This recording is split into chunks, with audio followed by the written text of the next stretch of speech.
A Malásia é um país asiático cuja capital é Kuala Lumpur e que durante mais ou menos 200 anos foi colônia do Império Britânico. Ele faz fronteira terrestre ou marítima com a Tailândia, Singapura, Vietnã e outros países. É um país com grande biodiversidade e, para vocês dimensionarem isso, os artigos sobre o território malaio nos informam que ele contém 20% das espécies animais do planeta. E isso é coisa pra caramba. Por tudo isso, ele se tornou um destino turístico desejado de muitos ingleses. Vegetação exuberante, animais selvagens e comida exótica. Porém, a Malásia guarda segredos culturais assustadores, que inclui tribos caçadoras de cabeças e espíritos malignos. Eu sou o Marco, sejam todos muito bem-vindos. E antes de prosseguir com a história, eu peço que você deixe seu like nesse vídeo para ajudar na divulgação aqui dentro do YouTube. Se puder, me segue também lá no Instagram para não perder nenhuma novidade. Compartilhe o nosso conteúdo e, se puder, torne-se membro do Insólito. Isso vai ajudar bastante na produção aqui dos vídeos. Combinado? Recados dados, vamos aos fatos.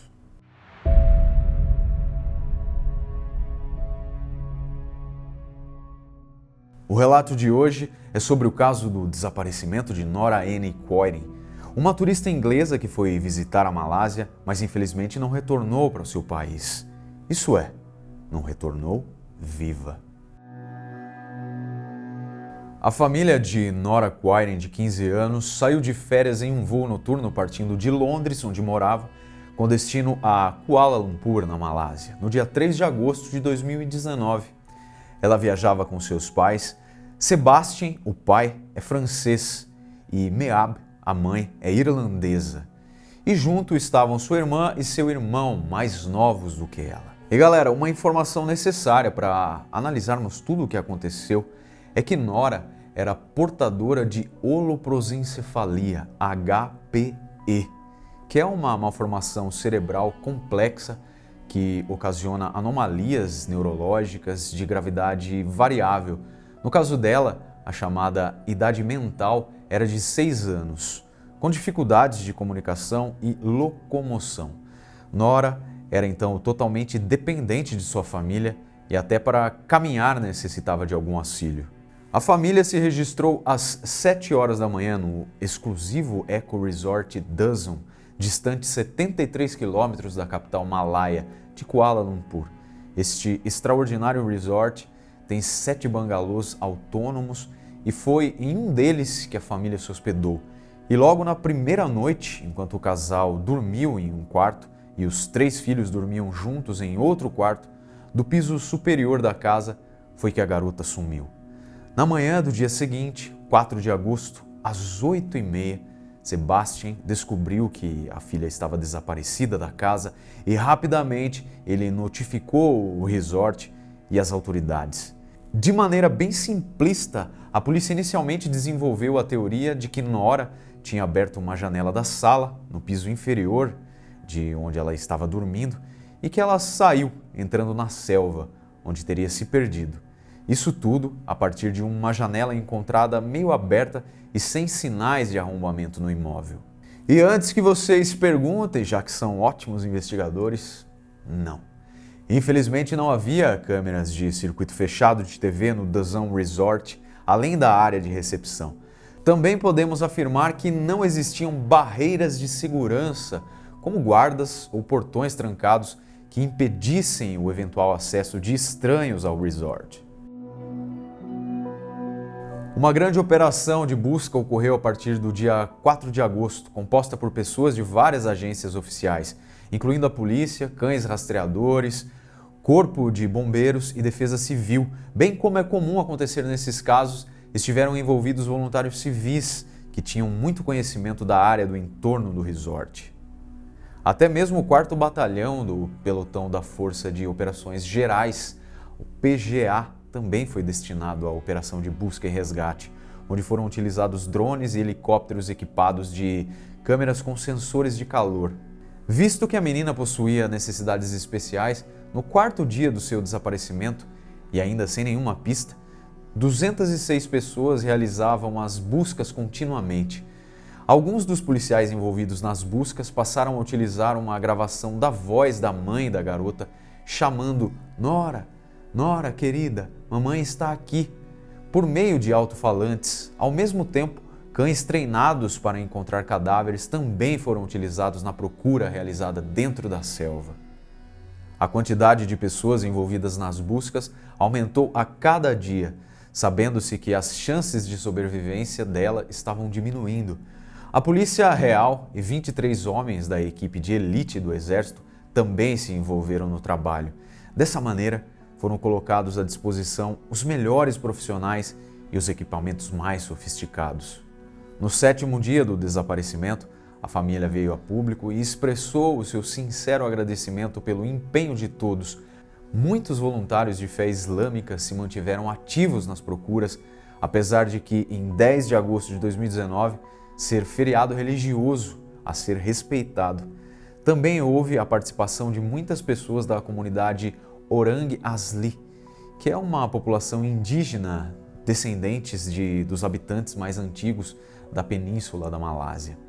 Eles são nômades vivendo dentro das florestas, dedicados à caça e à coleta, e ainda ligados às tradições mais ancestrais. Então, eles fizeram a sua parte conforme seus métodos e crenças. No 8º dia, a polícia criou um canal de comunicação direto, tipo um disque denúncia, tá ligado? Por meio do qual qualquer pessoa que tivesse informações poderia passá-las aos oficiais do caso.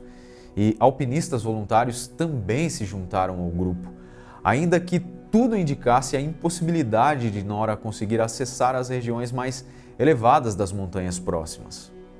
Em 12 de agosto de 2019, no 9º dia das buscas, a Força-Tarefa tinha 348 membros de várias agências de segurança, inclusive militares irlandeses, franceses e ingleses, treinados para o trabalho que se realizava na selva. Nesse dia, a família de Nora ofereceu uma recompensa de mais ou menos 10 mil euros por informações que levassem até ela. Uma equipe médica se ofereceu para participar das buscas e os profissionais da mídia, como repórteres e jornalistas, foram convidados a se juntarem às operações de busca e salvamento de Nora. Mas então, confirmando as expectativas mais pessimistas, no 10º dia, após a adolescente sumir, às 14 horas, um corpo foi encontrado num rio e horas mais tarde, os pais fizeram um reconhecimento e confirmaram que era Nora. Ela estava a cerca de 2,5 km do resort Duzon. Ela estava sem roupas e em uma posição em que parecia simplesmente dormir. O laudo da autópsia declarou que a causa da morte foi decorrente da fome prolongada e estresse, que provocou uma hemorragia intestinal e que isso tinha acontecido 2 ou 3 dias antes do corpo ser encontrado. Acreditamos que os olhares da imprensa e dos países envolvidos nas buscas estavam todos direcionados para os patologistas do Hospital Kuala Lumpur, que fizeram a necropsia, o Dr. Siu Shau Feng, juntamente com o Dr. Hanif Mohamed, além de especialistas do Departamento de Química. Conforme o patologista declarou posteriormente em uma entrevista à imprensa na sede da polícia, não havia vestígios ou sinais de estupro, apenas pequenos arranhões e feridas nas pernas, mas que não levou à morte. A verdadeira causa da morte foi provavelmente devido à falta de comida no período em que ficou desaparecida. Contudo, foram colhidas diversas amostras do corpo de Nora para análises complementares ao exame cadavérico. Uma análise toxicológica pós-morte em 3 amostras, ou seja, nos tecidos do fígado, fluido peritoneal e músculos, não mostrou nenhum traço de drogas ou venenos comuns, nada de medicamentos sem prescrição médica, drogas recreativas ou drogas sintéticas. Para os investigadores policiais, esta informação era conveniente, pois não havia elementos ou indícios de ação de criminosos, nem sequestro ou violência sexual. Podemos dizer que, resumidamente, a culpa recaía então sobre a vítima, que teria saído espontaneamente da casa e se perdido no mato. Ou ainda, a culpa seria dos próprios pais, que não tinham cuidado corretamente dessa filha com necessidades especiais. E aí, abduzidos? Vocês estão convencidos dessa versão simplista dos fatos? Pois bem, encontramos outras informações para incluirmos nessa análise. Informações que apontam para uma realidade bem mais insólita do que pode supor a nossa vã filosofia. Em 17 de junho de 2021, a Associated Press notificou que o Tribunal Superior da Malásia rejeitou o veredito do legista, que considerou como acidental a morte da adolescente. Ou seja, o senhor Azizul Azmi Adnan, juiz da Suprema Corte, concordou com os pais de Nora Ann Coiren que não seria provável para a jovem de 15 anos, devido à sua condição mental e física, se aventurar sozinha, vagar pelo terreno íngreme e escapar por dias das buscas que estavam sendo realizadas para encontrá-la. Em função disso, ele determinou que o veredito de morte acidental deve ser anulado no interesse da justiça e substituído por um veredito aberto, o que significaria que havia suspeita de crime, porém com provas insuficientes. E essa decisão foi encarada como uma vitória legal pelos pais de Nora, que acreditam que ela provavelmente foi sequestrada e por isso apelaram do veredito do legista. Eles receberam a decisão do juiz da Corte Suprema por meio de uma audiência online.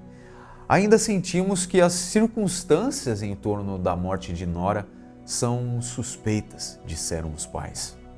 Charles Morel, o advogado francês da família, acrescentou: temos que ser muito cautelosos sobre a interpretação do primeiro resultado da autópsia, visto que o corpo já estava em decomposição. A afirmação do legista de que não ocorreu abuso sexual foi colocada em dúvida. Ele ainda acrescentou que, durante as buscas anteriores, ela não estava no lugar onde foi achada, dando ensejo à hipótese de que alguém a colocou lá para se livrar dela. Ele ainda finalizou: quem pode imaginá-la andando 2,5 km só de roupas de baixo e descalça, sob pedras no meio da noite? Para mim, isso é um absurdo. Em um podcast sobre o caso, ele declarou: não podemos excluir nada nessa fase. Tendo em vista a importância da imagem da Malásia para o turismo, as autoridades podem tender a favorecer a teoria do desaparecimento à hipótese de crime. Após a localização do corpo, as autoridades continuaram uma operação de busca das roupas íntimas que a menina utilizava quando dormiu no bangalô e desapareceu. Contudo, as mesmas não foram encontradas. A família citou que havia impressões digitais não identificadas do lado de fora de uma janela da casa, mas que a polícia não explorou corretamente a possibilidade de uma pessoa estranha estar envolvida. Podemos considerar como inexplicável o fracasso inicial de centenas de pessoas treinadas das equipes de resgate, bem como a incapacidade dos cães policiais seguirem seu cheiro, viva ou morta. Em Londres, uma segunda autópsia foi realizada, confirmando em linhas gerais o laudo anterior, porém com ressalva sobre possíveis evidências de DNA que podem ter sido perdidas por causa do tempo decorrido, do calor e do fato de seu corpo ter ficado na água. Um detalhe que chamava a atenção é que, apesar dos 10 dias supostamente passados na floresta, não havia danos físicos em seu corpo, salvo pequenos arranhões. Ou seja, galera, a ausência de lesões é totalmente inconsistente com a ideia da menina sem roupas ou sapatos vagar por terrenos florestais acidentados, não acho? Para os legistas ingleses, a possibilidade de agressão sexual permanecia, até mesmo pela sua incapacidade de reagir e lutar e por sua natureza submissa. Quanto ao fato da invasão e rapto, as evidências dentro da casa não indicavam isso, pois o chão no piso inferior e escadas estavam totalmente limpos, sem marcas de pessoas ou terra úmida. O proprietário do resort mora em uma casa em frente ao bangalô onde a família se hospedou e disse que qualquer movimentação estranha durante a noite faria os seus cães latirem, o que não ocorreu. O cachorro farejador utilizado nas buscas, a partir do cheiro das roupas de Nora, não mostrou nenhuma identificação positiva de que ela tivesse passado na tal janela, ou seja, muitos becos sem saída. Como citamos inicialmente, a Malásia possui crenças religiosas ancestrais em parte diluídas no seu folclore, porém conhecidas por todos. Nelas existe a figura do Hantu, que tanto pode ser o fantasma de alguém falecido, como também um espírito invisível lendário, como um demônio, por exemplo. Então, os Hantus podem ser bons, como os espíritos da natureza animista, ou podem ser malignos. Essa figura assustadora está presente em inúmeras histórias, originalmente contadas dentro dos círculos familiares, mas atualmente difundidas pela literatura e filmes de terror. No caso do desaparecimento de Nora Quairen, entre os habitantes locais que se voluntariaram para encontrar a menina, estava um xamã de nome Khalid Mohammed. A foto dele foi divulgada em diversas matérias sobre as investigações. Isso ocorreu porque ele afirmou que estava em comunicação com o espírito sobre as buscas. E segundo suas palavras, Nora havia sido enganada por um gênio ou espírito invisível que influencia pessoas ao aparecer sob a forma humana ou de um animal. Ele relatou que a adolescente havia sido escolhida por esse espírito para ser sua nora, por causa das deficiências dela. Khalid acrescentou ainda que naquela noite ele iria solicitar ao espírito que a devolvesse, trazendo-a de volta de onde ela estava e nas mesmas condições em que ela havia sido levada. Todavia, o espírito iria pedir algo em troca, e isso iria permanecer apenas entre eles dois, o xamã e o espírito. O xamã finalizou que, independentemente do pagamento, o mais importante era que a menina fosse libertada. No dia seguinte, tal qual o xamã tinha previsto, a menina foi encontrada, porém morta. Concluímos, abduzidos, relembrando a todos que a investigação sobre a morte de Nora Quairen permanece aberta e que a família dela continua a exigir do governo malaio atenção ao caso.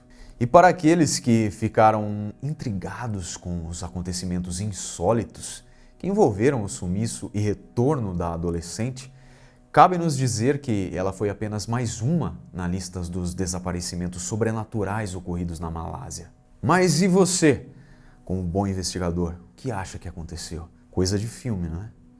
Espero que tenha gostado do conteúdo de hoje, compartilhe, deixe seu like no vídeo, me segue lá no Instagram também, fechou? Muito obrigado por assistir e até o próximo vídeo.